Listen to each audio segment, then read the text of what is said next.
ดนาข้อสามแล้วสี่ตามมาคืออุเบกขาสูงค่าแห่งธรรมข้อหนึ่งคือความเมตตาปรารถนาให้ผู้อื่นสุขล้ำกรุณาประเสริฐเลิศล้ำหวังคนอื่นพ้นกรรมพ้นทุกข์โพยภัยถึงมุทิตา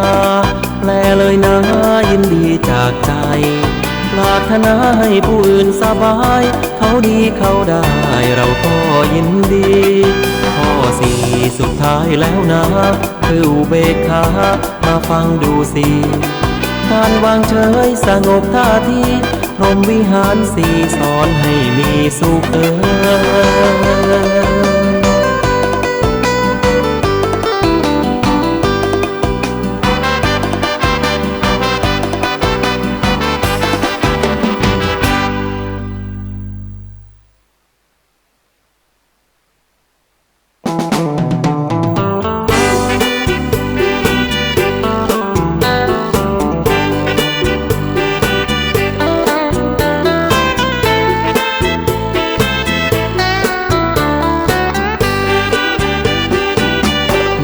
อยู่กับกามกินเกียรติเงินปล่อยใจหลงเพลินยึดมั่นเหลือเกินกิเลสมวลมนุษย์นี่น่าสมเพชหอบเอากิเลสยัดไว้ใส่ในกมลแย่งชิงเอาเปรียบยุ่งเหยิงวุ่นวายผู้หญิงผู้ชายทำชั่วไม่อายเกลื่อนกลนต่างเชื่อเชือนย่ำยีตีปนมีหรือคนที่เขียนไว้ด้วยขอความกิเลสมนุษย์กิเลสมนุษย์ที่ล้างไม่หลุดถึงล้างอย่างไรไม่ง่ายช่างเหมือนเชื้อโรคที่มันมีอยู่มากมายเห็นแล้วเหนื่อยใจแก้ไขก็ไม่อยากทำเพื่อนปนกิเลสเสียจนมึนมัวบางลืมตนตัวเกลือกลัวคิดชั่วกระนำผลสุดท้ายไม่วายล้มคว่ำเพราะผลของกรรมต้นเหตุกิเลสมนุษย์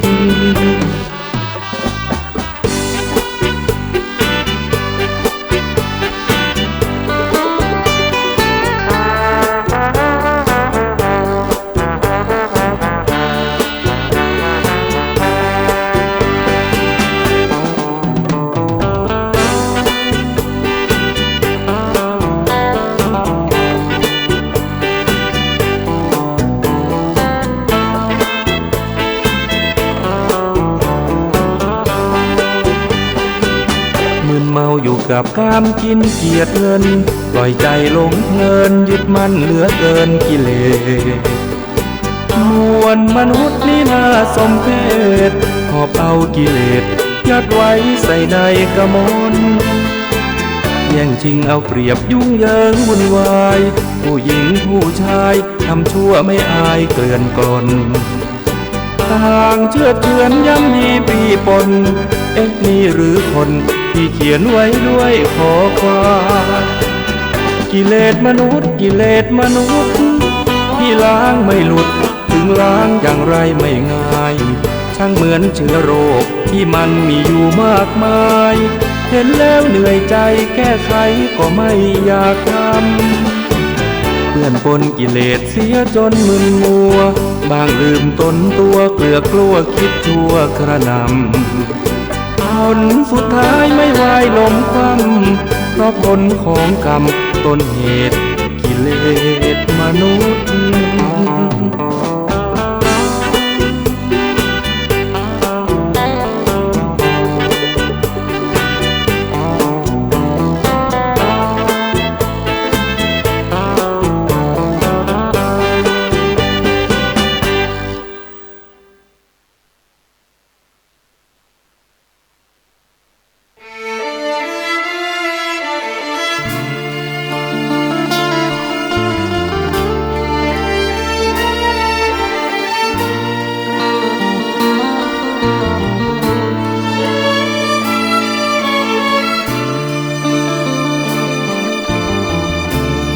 เปรียบความหลงนั้นเป็นความหลับ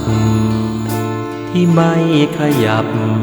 เปลี่ยนปรับขยับขยาย ความคิดความเชื่อผู้มีความหลงมากมายจะเปรียบก็คล้ายเป็นแค่ความฝันปล่อยจิตให้ฝันทะยานเหินไม่รู้ตัวเสียใจเมื่ออยู่เพียงอย่างนั้นถ้ายังไม่ตื่นไม่รู้ว่าตัวเองฝันเพราะเหตุฉะนั้นจึงคิดว่าฝันเป็นจริงยินดียินร้ายต่อเหตุการณ์ที่ฝันเวลาคืนวันผ่านน่าเสียดายยิ่งหลงเสพว่าสุขสนุกกับของไม่จริงไม่ยอมละทิ้งความรักและก็ความหลงความรักความหลงต้นตอกิเลสช่างน่าสมเพชใครมีกิเลสมั่นคงพระธรรมสอนสั่งยับยั้งให้ปราบให้ปลงความรักความหลงลดลงไว้บ้างเถิดนา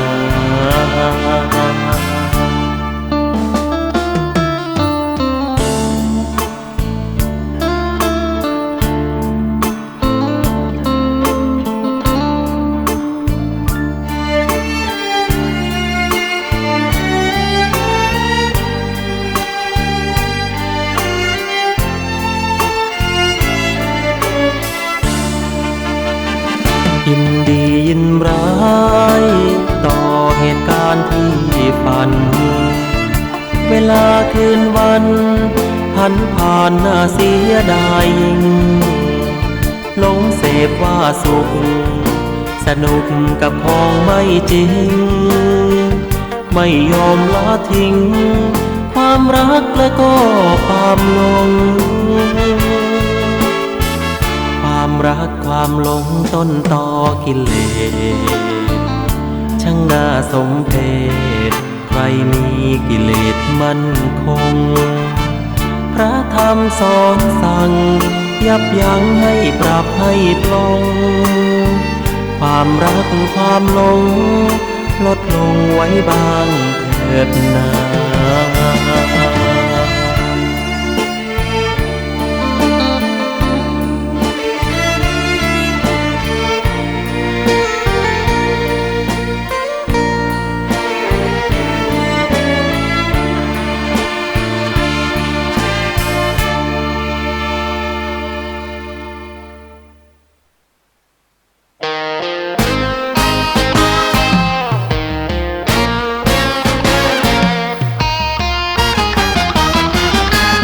คนตกน้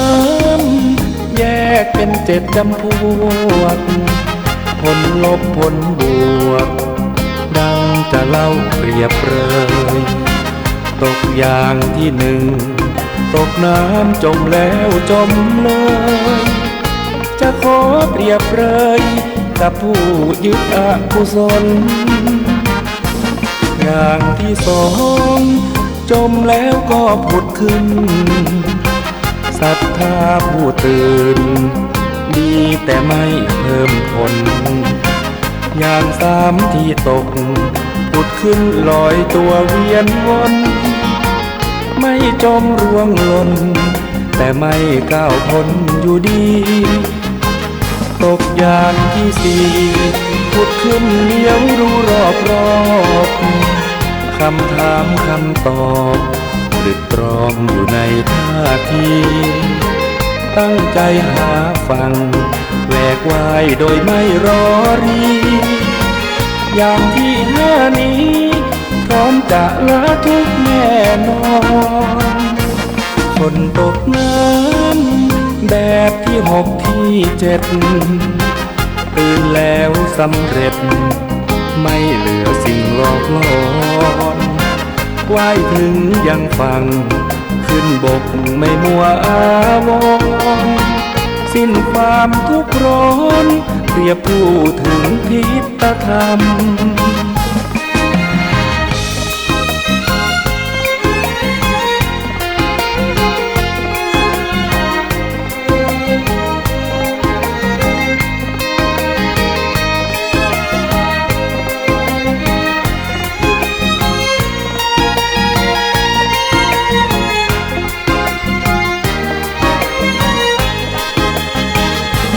อย่างที่สี่หุดขึ้นเลี้ยวดูรอบคำถามคำตอบตรึกตรองอยู่ในท่าทีตั้งใจหาฟังแหวกว่ายโดยไม่รอรีอย่างที่ห้านี้พร้อมจะละทุกแน่นอนคนตกน้ำแบบที่หกที่เจ็ดตื่นแล้วสำเร็จไม่เหลือสิ่งโลกลอนว่ายถึงยังฟังขึ้นบกไม่มัวอาวรสิ้นความทุกข์ร้อนเพียบพูดถึงทิฏฐธรรม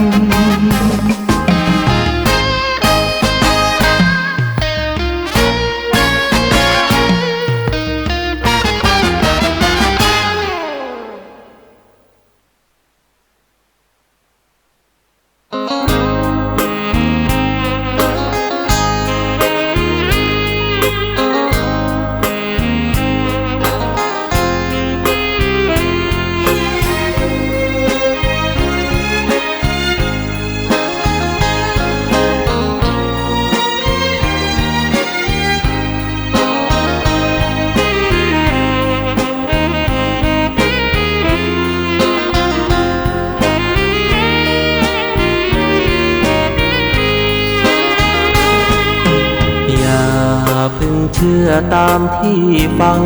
มาช่างอุราไว้บ้างเถิดน้องอย่าเชื่อตามที่ทำสืบต่อในสิ่งนั้นนออาจจะไม่ถูกจริงอย่าพึงเชื่อตามที่เล่าลืออย่าเชื่อถือตามบทอ้างอิงหากเชื่อโดยนึกเดาผิดยิ่งไม่ควรเอ็นอิงกับสิ่งเพียงคาดคะเนกาลมาสูตรบทธรรมพระพุทธศาสตร์พระองค์วางวาดหมดจุดไม่ให้ไขว้เขวแนวคิดตามเหตุผลปนเปอาจมีโยเยเชื่อไปอาจไม่แน่นอนว่าตรงทฤษฎีของตนเชื่อจนล้นนั้นผิดคำสอนเชื่อรูปลักษณ์นั้นควรสังวรแม้อาจารย์สอนใช่ว่าเชื่อหมดเลย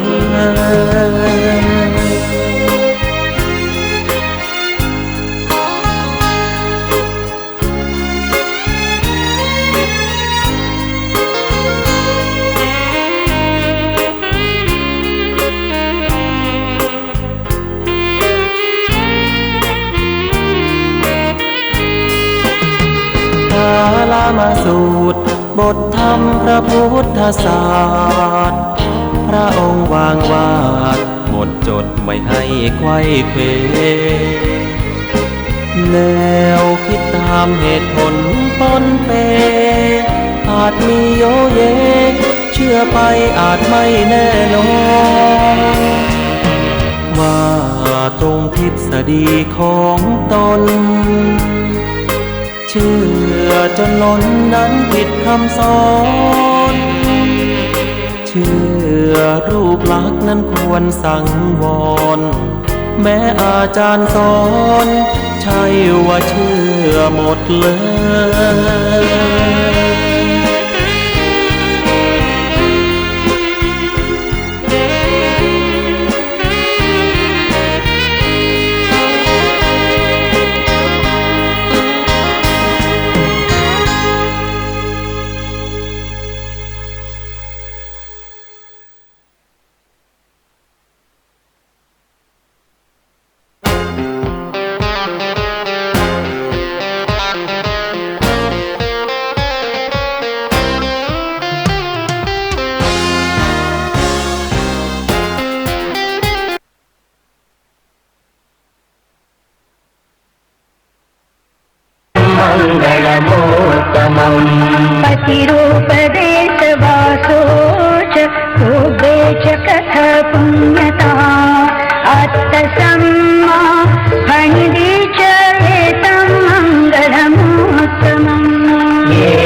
मङ्गलमूर्तमम् एकं मङ्गलमूर्तमम्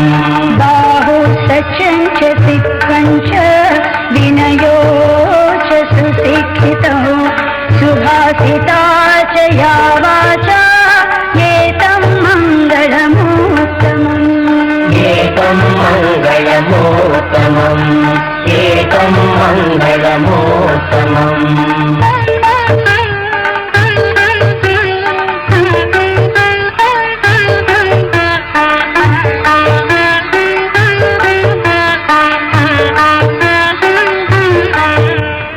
मातापितु उपस्थानम् पुत्रदारस्य सङ्गहो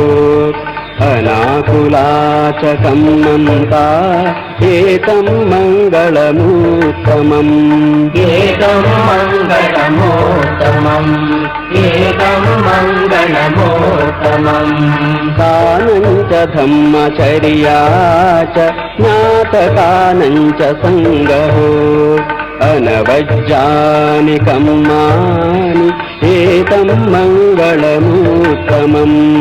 एकं मङ्गलमूर्तमम् एकं मङ्गलमूर्तमम् आरति विरति पापा मज्जपाना च संयमो अप्रमादो च धम्मेषु एतं मङ्गलमूर्तमम् एकं मङ्गलमूर्तमम् एकं मङ्गलमूर्तमम् काररो च निवातो च संतुष्टि च संयुता कालेन धम्मश्रवणम् एकं मङ्गलमूर्तमम् एकं मङ्गलमूर्तमम् एकं मङ्गलमूर्तमम्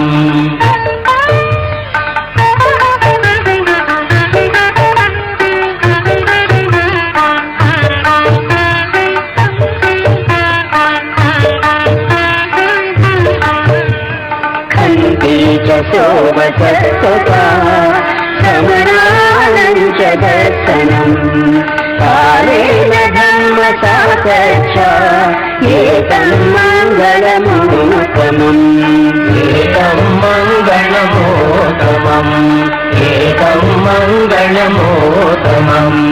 तपो च ब्रह्मचर्यं च अर्यतश्चानदर्शनम् निर्वाणसच्चिक्रिया च एतं मङ्गलमूर्तमम् एकं मङ्गलमूर्तमम् एकं मङ्गलमूर्तमम् पुष्टस्य लोकधम्मेः चित्तं यत्सनकं पति अशोकं विरजं क्षेमम् एतं मङ्गलमूर्तमम् एकं मङ्गलमूर्तमम् एकं मङ्गलमूर्तमम्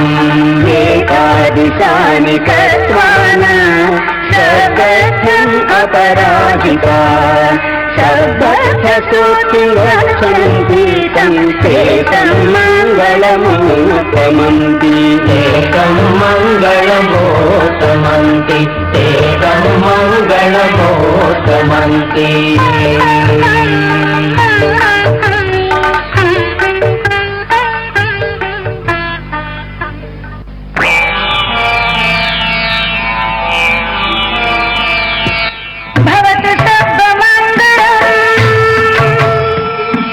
रक्षन्तु सर्वदेवता सर्वबुद्धानुभावेन सदा सोऽस्ति भवन्तु ते सदा सोऽस्ति भवन्तु ते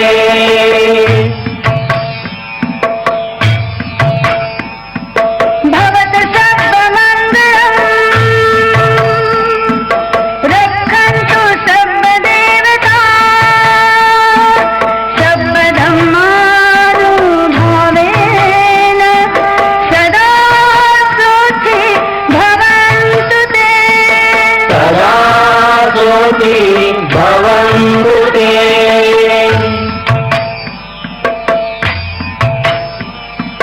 भवतु सर्वमङ्गलम्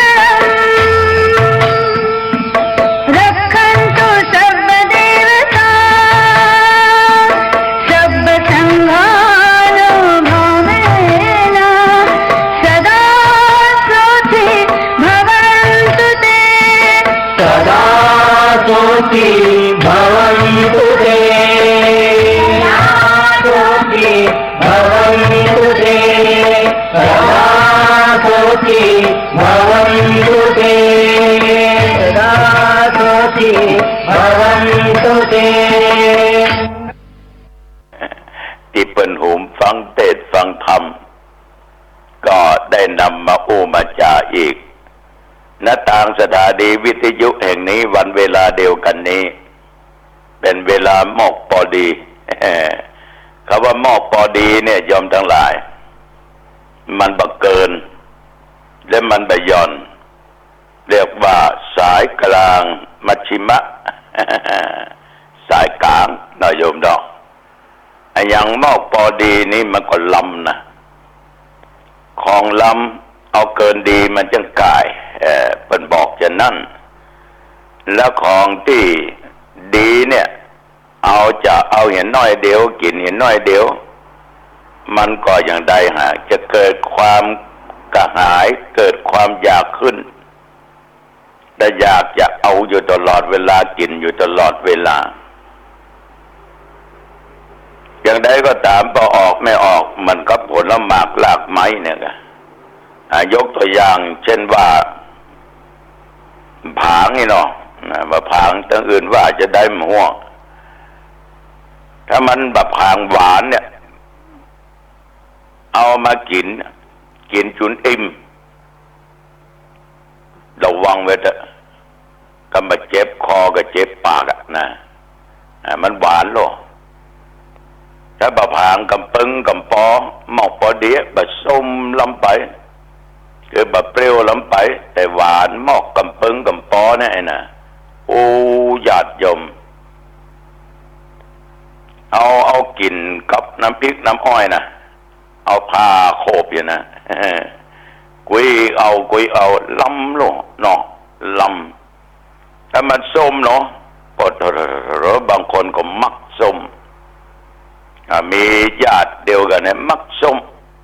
เอากำปอกินก็ตึมกินหวานก็กินมันตึมกินมันมักส้มเหมือนญาติโยมที่นั่งนี้ก็คงจะมักส้ม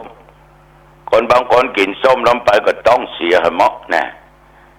ฉะนั้นในอย่างนี้โยมทั้งหลายหมอกกำปึงกำปอหมอกปอหายปอดีเกินดีลงไปก็อันตรายมีเหมือนกันชีวิตของคนเราอยู่กับสังคมเด่นล้ำไปก็เป็นที่มันไส้ของเขามาได้แต่บัดนี้อันนั้นถึงใจมันได้เอาก็มือมันเด่นล้ำไปมือมันดังล้ำไปมือมันหนีล้ำไปเดี๋ยวมันจะตก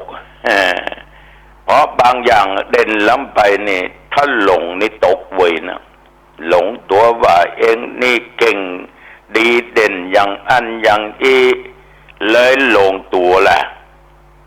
ต่อออกไม่ออกลงไปในที่สุดมาก็ต้องดับวันนี้ญาติโยมทั้งหลายบรรยากาศที่วัดหนองตองนี่นะฝนบ่มีเฮ้ยลมก็มีแต่ว่าระหว่างเดินทางที่จะไปอำเภอฮอดนั่นนะไปบ้านวังลุงโยมทั้งหลายก็ออกวัดไปก็มีฝนนะมันเลยอำเภอดอยหล่อไปสักน้อยเนี่ยมีมิดมักหรอได้บ่ถึงกิโลมันว่าหายไปแล้วมันตกหนักนี่อย่าลำบากตัวเจ้าที่นั่งทั้งหลังเลยจะไปสวดไปอย่างกันก็เรียกว่าตั้งแต่วามานี่บ่มีฝนที่หนองตองนะแต่ว่าที่อื่นที่ไกลนั้นจะมาก็หัวเนอะเพราะสิ่งเหล่านี้เคยเคยจากันบ่อยเขาสามารถที่จะล่วงรู้ว่ามันจะอยู่ที่ไหนจะตกที่ไหนนะแต่อย่างใดก็ตามญาติโยมแต่ว่านี่กิ่งก็งายแล้วก็ไปงานฉลองโล่พระราชทานจากสมเด็จพระเทพโล่อย่างโยมโล่โรงเรียนวิถีพุทธพระราชทานก็ได้มาเป็นกรรมการหรอกเป็นประธานกรรมการการศึกษาขั้นพื้นฐาน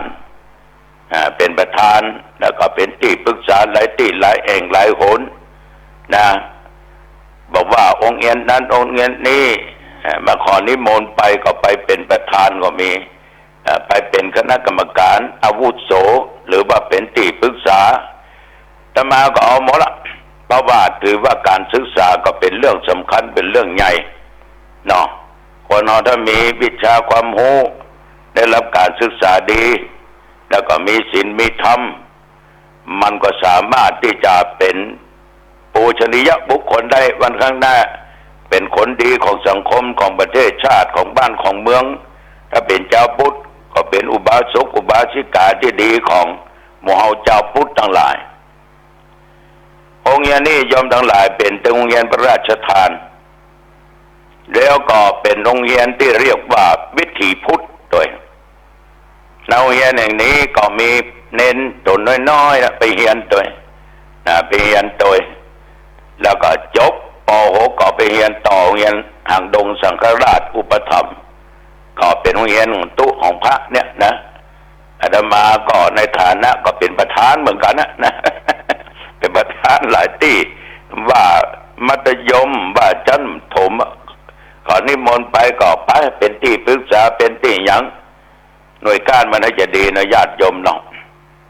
สำหรับองค์เรียนที่ว่านั้นคือโรงเรียนสีล้อมอยู่ในเขตตำบลอ่านเกี้ยว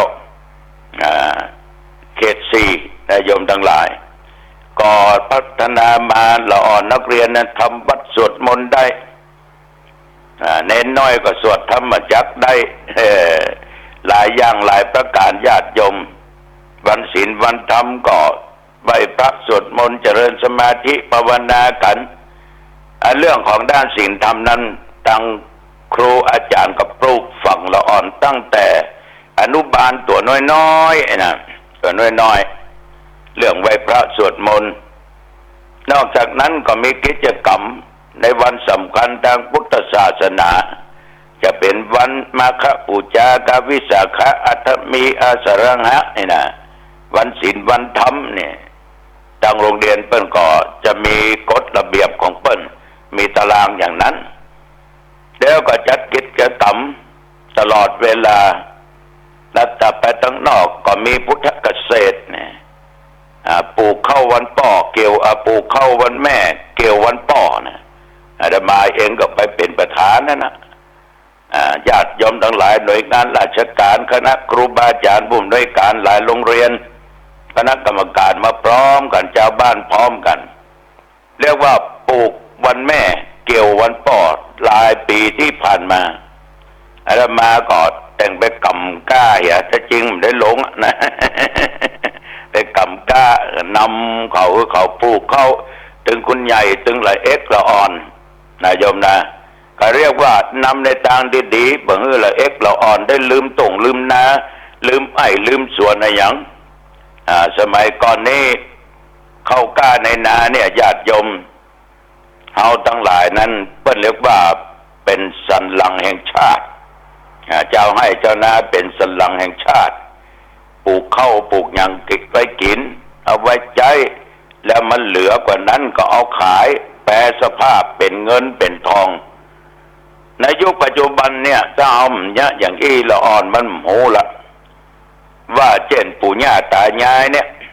เปิ้นมีต้งมีนาเปิ้นปลูกข้าวกันอย่างใดหว่านก้ากันอย่างใดเนาะแล้วเปิ้นเก็บเกี่ยวกันอย่างใดเปิ้นบดตีกันอย่างใดวันที่5 ธันวามาก็เกี่ยวละได้จัดปีใน2 ครั้ง5 ธันวาก็เกี่ยวเข้ากันเกี่ยวเอามากองแล้วก็สกำก็มามัดแหละมันได้ตีได้ทางก็มาตีเป็นตารางแล้วก็มาตีก็ฝึกฝนละอ่อนมาญาติโยมทั้งหลายนอกจากนั้นเขาก็มีหนองป่าปล่อยป่าเลี้ยงไก่สปะสเปนอันตุเจ้าหามได้ไปเลี้ยงเนาะก็ไปพอเปิ้นเป็นกำลังอกกำลังใจละเอ็กละอ่อนแก่คณะครูบาอาจารย์โรงเรียนจะต้องสะอาดโรงเรียนจะต้องปราศจากเชื้อโรคลูกไผ่ไปอยู่โรงเรียนนั้นครูทุกคนต้องฮักเหมือนลูกของตัวเองหรือยิ่งลูกของตัวเองก็ยิ่งดีคนเราต้องมีความผูกพันมีความฮักโยมทั้งหลายในละเอ็กละอ่อนนั้นละอ่อนมันก็ติดคำว่าติดตัวนี้มันได้ติด ขี้ข้างปึ๊บใจนะติดในครูบาอาจารย์แล้วก็ครูบาอาจารย์สอนอย่างเนี้ยเขาจะเชื่อเขาจะฟังสังเกตดูนักเรียนทุกคนห้องผู้อำนวยการว่าพ่อใหญ่ยอมทั้งหลายห้องว่าพ่อใหญ่แต่มาลงสัมภาษณ์บอกว่าเน้นน้อยบอกว่าหล่อนักเรียนไม่ยิงปอดใจเรียกว่าพ่อใหญ่นะแล้วครูทุกคนจะต้องเอาใจใส่ดูแลทำทุกสิ่งทุกอย่างเป็นวิถีพุทธทำทุกสิ่งทุกอย่างเพื่อเป็นโรงเรียนพระราชทานให้ได้นักเรียนจะต้องมีถึงศีลนักเรียนจะต้องมีถึงธรรมะอยู่ในจิตในใจการงานทั้งวัดทั้งวามีตมาก็บอกคือครูนำละอ่อนเหล่านี้เข้าวัดเข้าวาไหว้พระสวดมนต์ช่วยงานที่วัดแล้วก็ฝึกเรื่องการสมาทานนับศีลการักษาศีล5กาศีล8กาบ่เท่าแต่นั้นญาติโยมทั้งหลายก็ยังเนื้อละอ่อนเนี่ยรู้จักคำว่าทานคืออย่างใดละอ่อนนี่โยมทั้งหลายอันยังก็ตามถ้าเอาสอนเขาไปในทางที่ดีเขาก็จะทำเจริญรอยตามในสิ่งเหล่านั้นเพิ่นก็มีคณะกรรมการมาตรวจตาบอกว่าเขตบอกว่าระดับจังหวัดบอกว่าระดับภาคระดับไหนแม้แต่ส่วนกลางตั้งมหาลัยเพิ่นก็มาตรวจโรงเรียนนี้ก็ผ่านเกณฑ์มาตลอดเวลาจนมาได้เป็นโรงเรียนวิถีพุทธชั้นนำแล้วก็มาเป็นโรงเรียนวิถีพุทธพระราชทานก็เป็นที่ดีอกดีใจของคณะครูและนักเรียนตลอดผู้ปกครองอาตมาภาพในฐานะที่เป็นประธานกรรมการแต่ว่านี่ขึ้นรถแหละรถอันหนึ่งเป็นพระบรมฉายาลักษณ์อันหนึ่งก็เป็นรถประดิษฐานโล่พระราชทานรถกันหนึ่งก็ตุเจ้าก็นั่งเนาะขอนิมนต์นั่งแต่ว่าได้เอ็กซ์ท่าให้น้อยแล้วเนาะนั่งนำในสิ่งที่ดีสิ่งที่งามในญาติโยมทั้งหลายมันเสียหลายใดๆทั้งสิ้นนะในขบวนนั้นมีตึงธงชาติธงธรรมจักรแล้วก็มีธงประจำฟ้าเทพเนาะแล้วก็ทุกสิ่งทุกอย่างก็เป็นขบวนแต่งกายปกตินะข่าวปกติกันเดินกันเป็นหมู่คณะนักเรียนบางกลุ่มก็ใส่ชุดขาวชุดไปวัดไปวานะชุดจำศีลภาวนาแล้วนอกนั้นก็จะมีทุเจ้าพระเนนก็ร่วมขบวนญาติโยมก็ร่วมขบวนกันหน่วยงานราชการหันแล้วก็ชื่นอกชื่นใจดีอกดีใจญาติโยมทั้งหลายในตะวันบานี่ฉะนั้นอาตมาจึงบอกว่าสิ่งไหนมันดีเอาทำสิ่งเหล่านั้นมันบ่เสียหลายมันจึงฮื้อผลมันจะฮื้อผลบัจจาก็โวยนะผลบัจจาก็โวยโรงเรียนก็มีชื่อมีเสียงครูก็มีเสียงมีชื่อนักเรียนก็อยู่ในกฎในกติกาเป็นคนที่ตั้งอยู่ในศีลในธรรมถึงเขาจะเป็นละอ่อนเขาไปแจ้คนใหญ่เขาก็รู้ว่าอันไหนผิดอันไหนถูกอันไหนเป็นบุญอันไหนเป็นบาปเมื่อเขาสอบถามเขาก็จะรู้ฉะนั้นศรัทธาสาธุชนญาติโยมเอามาช่วยกันสนับสนุนในสิ่งที่ดีมันมีคุณค่าต่อสังคมต่อประเทศชาติอาตมาภาพในชอบปิดทองหลังพระอย่างที่เขาว่านั่นนะปิดทองหลังพระพระพุทธรูปเนี่ยญาติโยมองค์ใหญ่องค์น้อยก็จ้างคนทั้งหลายนี่จะลู่กันปิดทองทั้งหน้า ประการสำคัญกับเบ็ดหน้าพุทธรูปจะลู่กันไปปิดและทั้งหลังนิ่มปิดอยากจะถามญาติโยมว่ามันจะบริบูรณ์ก่อนพอตั้งหน้าสีทองเหลืองอลามพอตั้งหลังมันบ่มีทองแม้แต่แผ่นเดียวอย่างใดก็ถามจำเป็นต้องปิดทองหลังพระเพื่อให้งามถึงหน้างามถึงหลังแต่มาก็เป็นกรรมการและในฐานะเป็นเจ้าคณะอำเภอในเขตอำเภอหางดงก็คือเป็นโรงเรียนวิถีพุทธกันแล้วก็เป็นโรงเรียนหมู่บ้านรักษาศีล5โรงเรียนรักษาศีล5ยมอาจจะถามว่าแล้วมันจะได้ประโยชน์ว่ามันจะได้ผลว่าอันผลมันนั้นประโยชน์มันนั้นต้องไปคิดละทำไปเถอะมันจะได้เท่าใดก็สุดแล้วแต่ ศ 10 คะแนนนี่เนาะสมมุติไอ้นะมันจะได้สักกึ่งหนึ่งหรือว่าต่ำกว่ากึ่งลงมาได้2-3 คะแนนนี่นะมาพิสูจน์แล้วมันก็ยังดีกว่าที่มันบ่มีสักคะแนนมันก็ยังดีกว่าที่เฮาบ่ทำญาติโยมทั้งหลายถ้ามามีความเชื่อมั่นอย่างนั้นมันเหมือนเอาละอ่อนมาเข้าค่ายปฏิบัติรักษาศีลปฏิบัติธรรมเนี่ยละอ่อน100 คนเนี่ยโยมถ้ามันเข้าถึงพระธรรมสัก2-3 คนเนี่ยแสดงว่าได้ผลอย่างมหันต์ละอาตมาภาพเขามักจะนิมนต์ไปให้ข้อคิดถวายข้อคิดเมื่อเปิ่นตั้งกฎระเบียบคณะกรรมการส่วนกลางป้องส่วนภาคป้องอย่างมาตรวจตาบอกว่าทั้งเทศบาลกับอบตก็บอกว่ากำนันผู้ใหญ่บ้านก็บอกว่าโรงเรียนสถานการศึกษานิมนต์ไปให้ข้อคิดแต่มาก็โหอย่างใดอ่านอย่างใดสัมผัสอย่างใดเปิ้นทำอย่างใดตมาก็ต้องไปอู้ในสิ่งเหล่านั้นแม้แต่ระดับอบจตมาก็เคยไปเสนอไปอู้ไปจ๋าที่คณะกรรมการเพื่อมาตรวจตาตมาถือว่าจริงคือจริงบัดจริงคือบัดจริงอันคนเฮาที่มันได้ทำดีเนี่ยมันถึงหมีมันทำเหมือนกันทุกผู้ทุกคนว่าญาติโยมและอาตมาภาพแต่บางครั้งเอาปิดทองหลังพระเอาไปอยากจะไปกล่าวประกาศเพื่อไผ่ได้โหได้หันกันฉะนั้นญาติโยมทั้งหลายสิ่งไหนมันดีเนี่ยอาตมาก็อยากจะฝากกับทุกท่านทุกคนช่วยกันนะช่วยกันเหมือนอาตมาภาพจะแปลงที่ศึกษาธรรมปฏิบัติธรรมเนี่ยอาตมาบอกไปว่าดินมุงตารางเมตรละ400เสาต้นละ4,500ญาติโยมเพื่อก็มาฮับกันสร้างคนงามความดีกันสร้างไปเถอะญาติโยมผลแห่งกรรมดีนะมันจะปรากฏเขาก็จะอยู่เป็นสุขเขาไปทำสิ่งที่บดีสิ่งบดีก็ต้อยเบียดเบียนเขาอยู่ตลอดเวลามันจะนำความทุกข์มันจะนำความเดือดร้อนความหายนะเกิดขึ้นแก่ตัวแก่ตน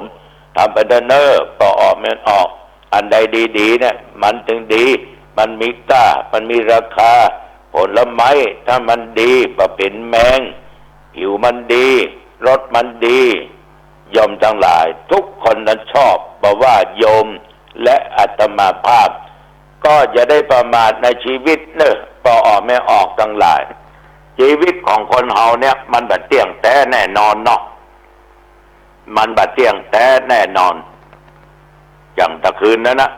คุณโยมที่เป็นตายเป็นจากโลกนี้สู่โลกหน้าจากเมียจากลูกจากเต้าจากญาติพี่น้องไผก็บอกกึดว่าเพิ่นจะตายเพิ่นก็ตาย เกิดบัดถึงคาดบัดถึงแค่โยมโอ้บัดหน้าตายเนี่ยเขาจะอู้กันอย่างนั้นแต่ทุกสิ่งทุกอย่างนี่ญาติโยมมันเป็นสิ่งที่บัดเที่ยงแต่บัดแน่บัดนอนก็เขาก็อู้กันบ่อยญาติโยมก็หูกันอยู่แล้วยิ่งโยมเขาที่ปฏิบัติทำศึกษาธรรมะหูถึงแก่นแท้เพราะมันบัดเที่ยงมันเป็นอนิจจังเกิดขึ้นมันก็เสื่อมไปนั่นนะบ้าโยมอาตมาภาพว่าวัตถุสิ่งของบอกว่าของที่เขางักบอกว่าของที่เขาเกลียดบอกว่าของที่มีค่าราคาจะสูงขนาดไหนก็ตามมันก็เสื่อมไปเป็นธรรมดาญาติโยมทั้งหลายเกิดแล้วต้องเสื่อมมันคนเฮาเนี่ยกะ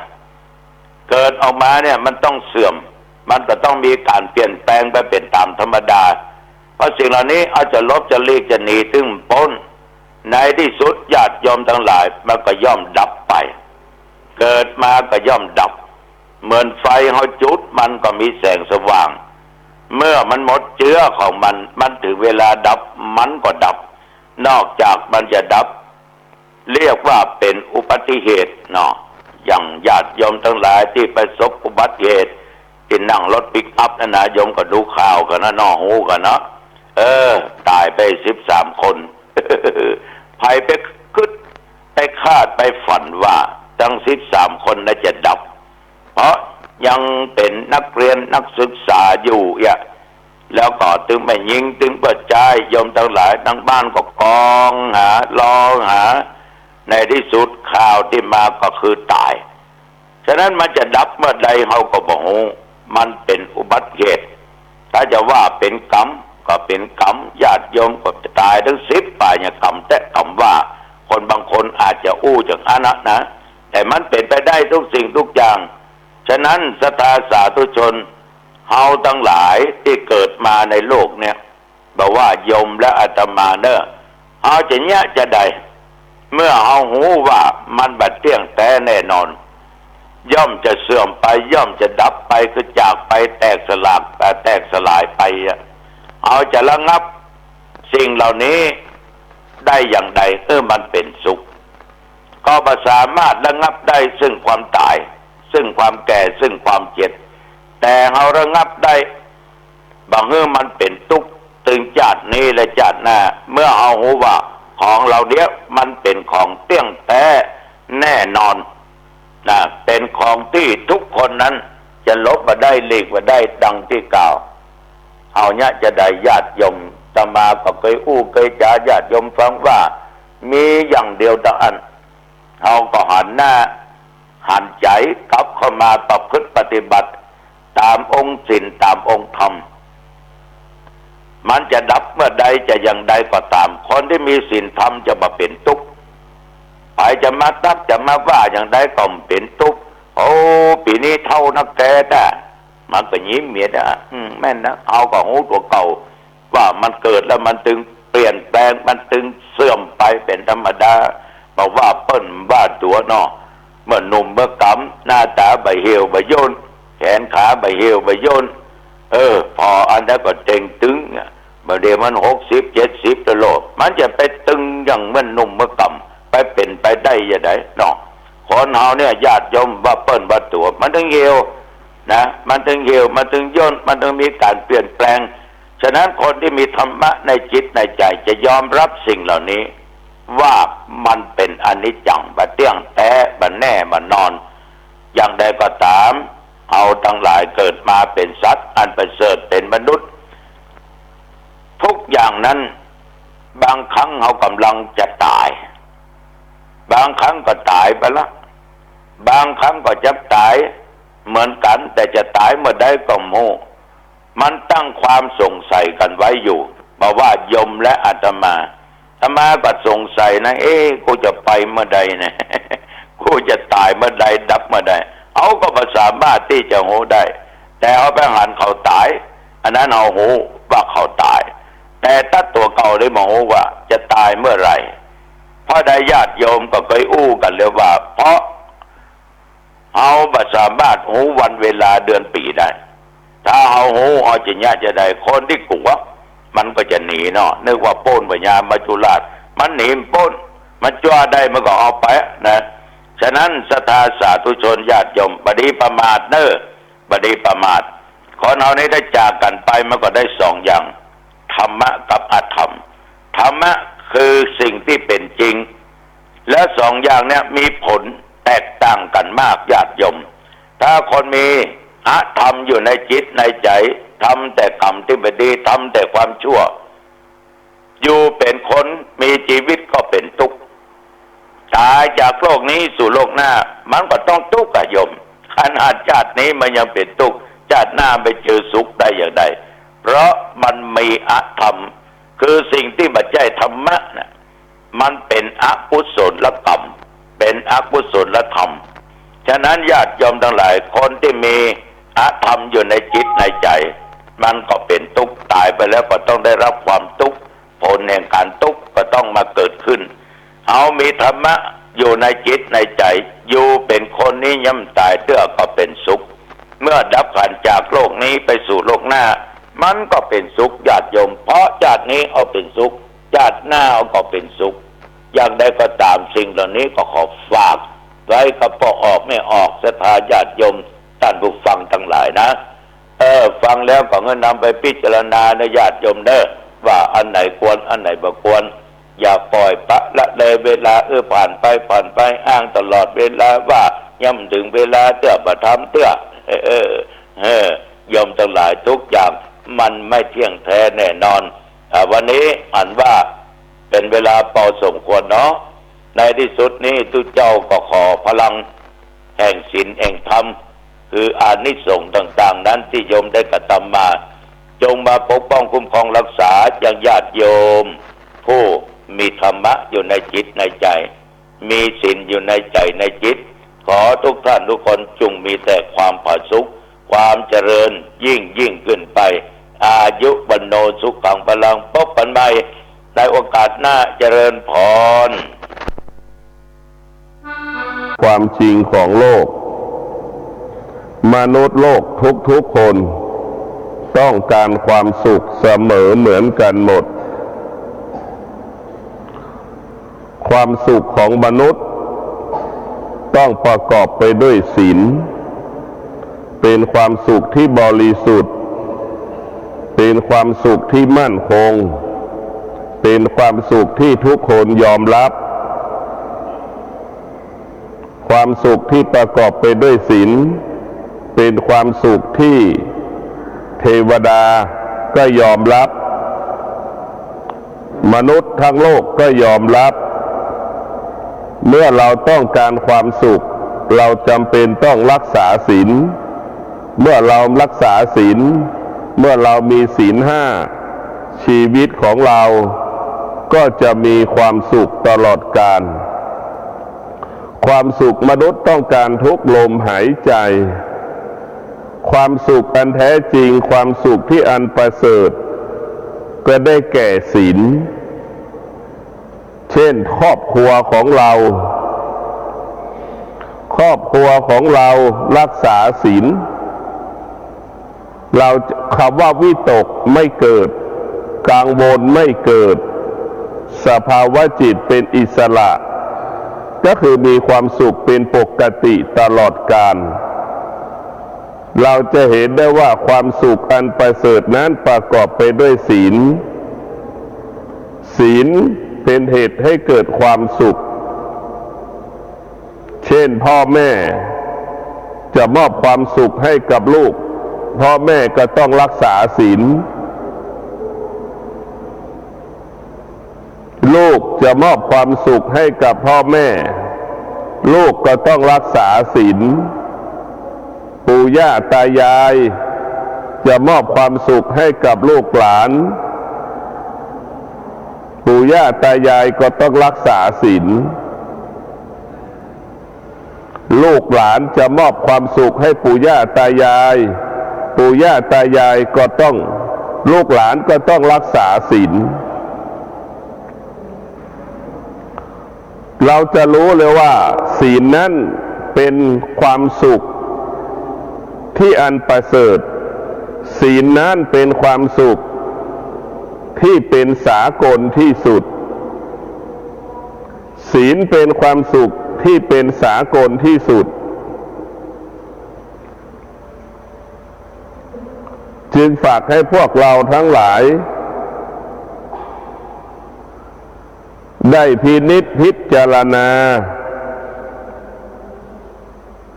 ว่าความสุขแก่นแห่งความสุขสาระของความสุข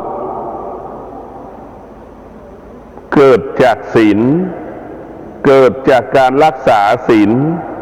เกิดจากการเอาศีลไปปฏิบัตินั่นแหละความสุขที่มันเป็นหลักของความสุขเมื่อปู่ย่าตายายเมื่อบิดามารดาพ่อแม่มีความปรารถนาจะมอบความสุขจะสร้างความสุขปู่ย่าตายายพ่อแม่ต้องรักษาศีลการรักษาศีลเป็นการสร้างความสุขพ่อแม่รักษาศีลพ่อแม่ก็เป็นการสร้างความสุขให้กับลูกตนเองให้ครอบครัวตนเองลูกรักษาศีลลูกก็รักษาความสุขของครอบครัวปู่ย่าตายายรักษาศีลเท่ากับปู่ย่าตายายรักษาความสุขให้กับลูกหลานของตนเองเมื่อเราต้องการความสุขมอบความสุขสร้างความสุขศีลคือผู้สร้างความสุขขนาดเดียวกันศีลก็คือผู้รักษาความสุขบิดามารดารักลูกแต่บิดามารดาดื่มเหล้าเล่นการพนัน ไม่มีลูกคนไหนที่เห็นพ่อแม่เล่นการพนันเข้าบ้านไม่ตรงต่อเวลาลูกมีความสุขไม่มีในโลกเราจะเห็นได้ว่าการที่บิดามารดาล่วงละเมิดศีลดื่มเหล้าก็ดีเข้าบ้านไม่ตรงเวลาก็ดีเป็นการทำลายความสุขของลูกเป็นการมอบความทุกข์ให้กับลูก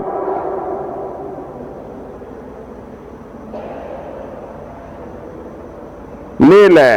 ธรรมะของพระพุทธเจ้าเราจะเห็นได้ว่ารักษาจะมีความสุขหากล่วงละเมิดศีลจะเป็นความทุกข์ลูกล่วงละเมิดศีลติดยาเสพติดเที่ยวกลางคืนนอนนอกบ้านไม่ยอมเข้าบ้านก็เป็นการมอบความทุกข์ให้กับพ่อแม่เป็นการทำลายความสุขของพ่อแม่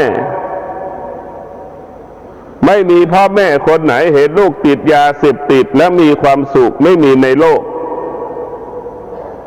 เมื่อเรารู้ว่าการล่วงละเมิดศีลเป็นเหตุให้เกิดความทุกข์เป็นการทำลายความสุขของครอบครัวเราก็ไม่ควรยึดไม่ควรปฏิบัติไม่ควรล่วงละเมิดปู่ย่าตายายจะรักจะมอบปู่ย่าตายายเมาเหล้าปู่ย่าตายายสิบยาเสพติดปู่ย่าตายายล่วงละเมิดศีลปู่ย่าตายายก็เป็นการทำลายความสุขของลูกสร้างความทุกข์ให้กับลูกหลานตนเองเป็นการสร้างกับความทุกข์ให้กับลูกหลานตนเองเพราะฉะนั้นการล่วงละเมิดศีลเป็นเหตุให้เกิดความทุกข์เป็นเหตุให้เกิดปัญหาเป็นเหตุให้เกิดอุปสรรคเป็นเหตุให้เกิดความขัดแย้งเป็นเหตุให้เกิดความขัดแย้งเกิดขึ้นกับชีวิตครอบครัวของเรารู้ว่าศีล